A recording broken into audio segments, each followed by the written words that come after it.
સહજાત્મ સ્વરૂપ પરમ ગુરુ, તમારો પ્રશ્ન છે કે આઈસ્ક્રીમ અભક્ષ્ય કેમ ગણાયો છે. આઈસ્ક્રીમ બનાવવામાં વપરાતા ઘટકો દૂધ વગેરે અભક્ષ્ય સંભવે છે. બરફ તો અભક્ષ્ય જ છે. વળી તે કંઈ જીવન આવશ્યક ખાદ્ય પદાર્થ નથી કે તેના વિના ન ચાલે. આઈસ્ક્રીમ બનાવવામાં વપરાતું પાણી ગળીને તેને ઉકાળીને પછી વપરાશમાં લેવાતું હોતું નથી. બરફ બનાવવામાં વપરાતું પાણી કોઈ ગાળીને કે ગાળી અને બાદ ઉકાળીને બરફ બનાવતું નથી. કદાચ એમ પણ કરે તો બરફ અભક્ષ્ય જ છે. અભક્ષ્ય તે અભક્ષ્ય જ છે. દેશ કાળ અહીં લાગુ પડે નહીં. આઈસ્ક્રીમ બનાવવામાં વપરાતું દૂધ કે મલાઈ વગેરે તે દૂધની ગુણવત્તા કઈ? તે આવ્યું કઈ રીતે? તે કુદરતી દૂધ છે કે કૃત્રિમ બનાવેલ દૂધ છે? હજારો લીટર દૂધની 3 ટ્રક રોજ સવારે દૂધ ભરીને નીકળે ટેન્કર, અને જ્યાંથી નીકળે તે કહેવાતી ડેરીમાં તપાસ કરતાં એમ ખબર પડે છે કે અંદર એક પણ દૂધાળું જાનવર હોતું જ નથી. તો તે દૂધ આવ્યું ક્યાંથી? બન્યું કઈ રીતે? તૈયાર મિલ્ક પાવડરમાંથી બનાવાતું દૂધ ઘણા કારણોસર અભક્ષ્ય ઠરે છે. એક તો એના આયાતી ઇમ્પોર્ટેડ પાવડરમાં પ્રાણિત તત્વો, ડુક્કર વગેરેની ચરબી, લાડ કે ટેલો સંભવે છે, એનિમલ ફેટ. કદાચ તેમ નહીં તો પણ તે પાવડરમાં કંદ હોય છે જે બટેટા, શક્કરિયા, સુરણ અથવા ઔદ્યોગિક ધોરણે બનાવાય તેમાં ટેપિયોકા નામનું કંદ હોય છે. દૂધ ઘાટું બનાવવામાં વપરાતો કસ્ટર્ડ પાવડર પણ અભક્ષ્ય જ છે. માંસાહારી ચરબીના ઘટકો તેમાં હોય છે, અને તેમ નહીં તો પણ કંદમૂળનો વપરાશ તો તેના મૂળમાં છે જ. રેફ્રિજરેટર બરફ અભક્ષ્ય હોવાથી ફ્રીજનો ઉપયોગ જ નિષેધિત છે. ફ્રીજમાં અંદર મૂકેલ વસ્તુઓનો બહારથી રંગ, સુગંધ કે આકાર ન પણ બદલે, પરંતુ અંતર્મુહૂર્તમાં જ અસંખ્ય જીવો તે જ વસ્તુના તે રંગના જેવા જ રંગવાળા ઉત્પન્ન થાય છે, જે નરી આંખે દેખાય નહીં, પરંતુ જ્ઞાનીઓએ જ્ઞાનમાં જોયા છે. વસ્તુ સ્વાદિષ્ટ લાગે, પણ તે વાપરવાના ફળ માઠા હોય છે.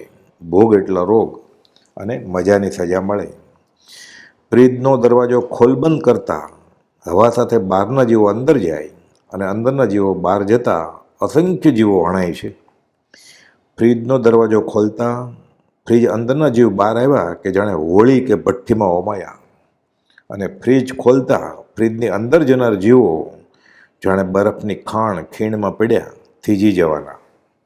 આઈસ્ક્રીમ, કુલ્ફી, બરફ અને બરફના ગોળા, કોલ્ડ ડ્રિંક્સ, ફ્રીજમાં મૂકેલી વસ્તુઓ, આઈસ્ક્રીમ બનાવવા માટે દૂધ ઘટ્ટ કરવા માટે પાવડર વગેરે વપરાય, આ બધું અભક્ષ્ય જ છે. કંદ હોય, પ્રાણી ચરબી હોય કે બરફ હોય, તે અભક્ષ્ય જ ઠરે છે. તો આમાંનું બધું હોય તો અભક્ષ્ય જ ઠરે એ સહેજે સમજાય એમ છે. અમુક મુલાયમ નરમાશવાળા મોંઘા આઈસ્ક્રીમમાં તો ઈંડા, જેલેટીન, ચરબી વગેરે પદાર્થોનો વપરાશ કરવામાં આવે છે. જામ અને જેલી પણ નાખવામાં આવે છે, જે અભક્ષ્ય જ છે. ફક્ત વાસી દૂધ હોય તો પણ તે જંતુને લઈને અસંખ્ય બેક્ટેરિયાથી અભક્ષ્ય જ બની રહે છે. જિનેશ્વર ભગવાને તો ચેત પાણીમાં અસંખ્યાત અનંત જીવો જાણ્યા, પરંતુ વિજ્ઞાને પણ એક ટીપામાં 36,000થી વધુ જીવ છે એમ તો શોધ્યું છે.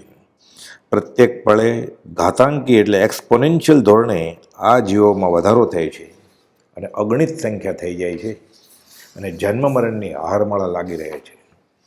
આવા પાણીનું ગંધરૂપ એ જ બરફ. આ ઉપરાંત શીતકાયના 1 અને 2 ઇન્દ્રિયોવાળા જીવ પણ બરફમાં હોય છે. આ બધું વાંચતા, વિચારતા, સાંભળતા એ સહજ સમજે એમ છે કે સંચારનો આઈસ્ક્રીમ કે ઘરે બનાવેલો આઈસ્ક્રીમ કે કુલ્ફી અભક્ષ્ય જ છે.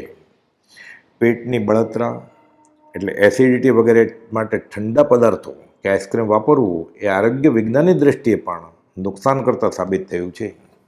અને ઉલટ પેટના અલ્સર વગેરેમાં બીમારીમાં રૂજ આવવામાં વિલંબ કરનાર બને છે. છેવટે ઘર કરી લેલ આ બધી આ રીતે વપરાતી વસ્તુઓ જીવન ટકાવવા માટે નથી જ, મોજશોખ માટે છે, સ્વાદ માટે જ છે. આ પ્રકારના વપરાશથી કઠોરતા, નિર્દયતા, મનોવિકાર, અશાંતિ, ક્રૂર પરિણામ તો થાય જ, સાથે રાસાયણિક પદાર્થો જેવા કે એડિટિવ્સ, એન્ટીઓક્સિડન્ટ્સ,